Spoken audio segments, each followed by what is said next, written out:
Good afternoon. Today we are going to be reading The True Story of the Three Little Pigs, as told by John Scieszka and illustrated by Lane Smith.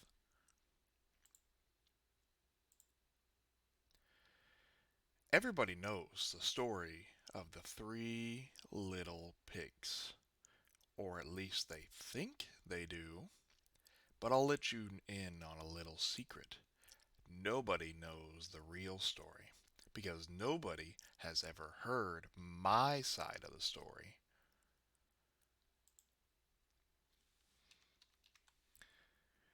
I'm the wolf, Alexander T. Wolf.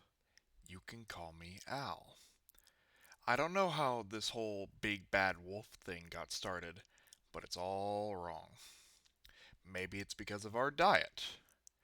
Hey, it's not my fault wolves eat cute little animals like bunnies and sheep and pigs.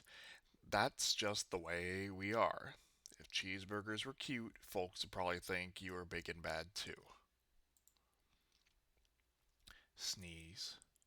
Sugar. But like I was saying, the whole Big Bad Wolf thing is all wrong.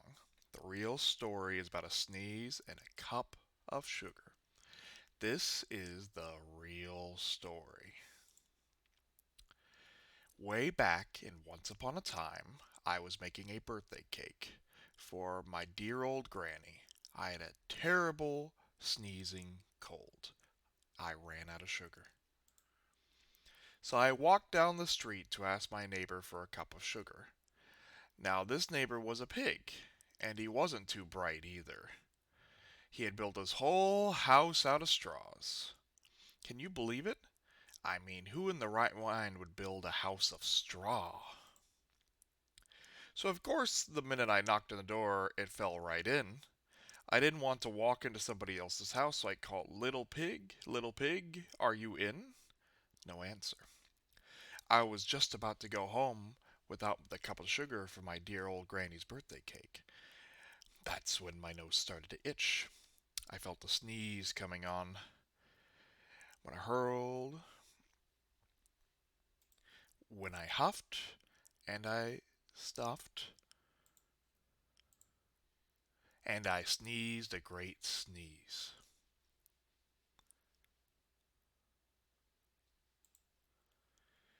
And you know what? The whole damn straw house fell down.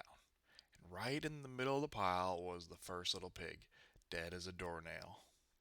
He had been home the whole time.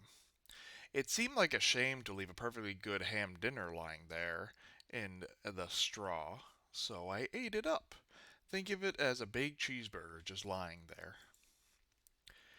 I was feeling better. I was feeling better, but I still didn't have my cup of sugar. So I went to the next neighbor's house. This neighbor was the first little pig's brother. He was a little smarter, but not much. He had built a house of sticks. I rang the bell on the stick house. Nobody answered. I'd called, Mr. Pig, are you in? He yelled back, Go away, Wolf, you can't come in. I'm shaving my hairs on my chinny chin chin. I had just grabbed the doorknob when I felt another sneeze coming on. I huffed, and I snuffed, and I tried to cover my mouth, but I sneezed a great sneeze. And you're not going to believe it, but the guy's house fell down just like his brother's. When the dust cleared, there was a second little pig dead as a doornail. Wolf's honor.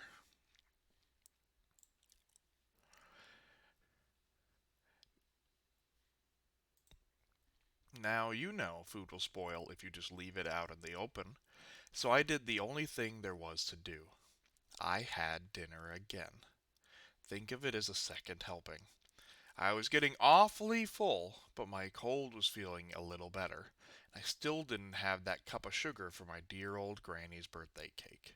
So I went to the next house. This guy was the first and second little pig's brother.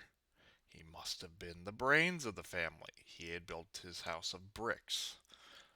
I knocked on the brick house. No answer. I called Mr. Pig. Mr. Pig, are you in?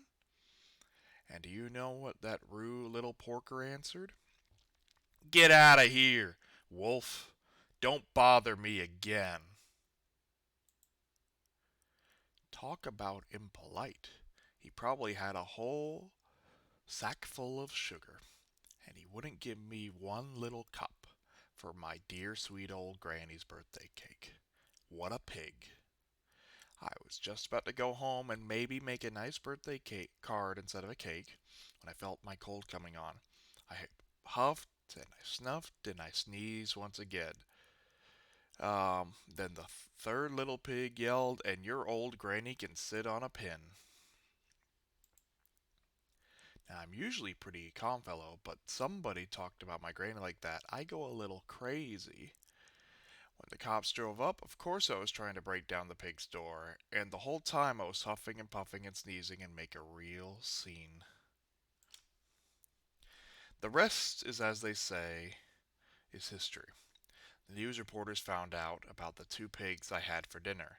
They figured a sick guy going to borrow a cup of sugar didn't sound very exciting, so they jazzed up the story with all of that huff and puff and blow your house down. They made me the big bad wolf. That's it. That's the real story. I was framed. But maybe you could loan me a cup of sugar.